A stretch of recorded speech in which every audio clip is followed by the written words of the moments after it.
رغم تعدد زوجات زبيدة ثروت إلا أنها لم تشعر بالحب مرة، وقيل إنها تنتمي للعائلة المالكة. فما هي الحقيقة؟ السلام عليكم ورحمة الله وبركاته، أهلا وسهلا بحضراتكم.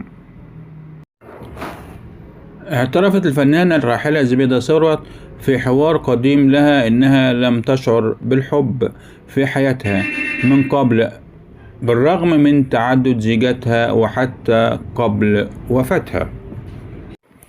اشتهرت زبيدة ثروت بتعدد زيجاتها في الوسط الفني، حيث تزوجت 5 مرات، فكانت المرة الأولى في 20 من عمرها عندما تزوجت من إيهاب الغزاوي، ضابط في البحرية المصرية، لكن سرعان ما انفصلت عنه من دون أن تنجب أبناء. قيل الكثير عن انتماء الفنانة الراحلة زبيدة ثروت إلى العائلة المالكة، وذلك حسب تصريحاتها، وتنتمي الفنانة زبيدة ثروت إلى العائلة المالكة بحسب تصريحاتها، وهو السر الذي حرص والدها على إخفاء حقيقته بعد قيام ثورة 1952.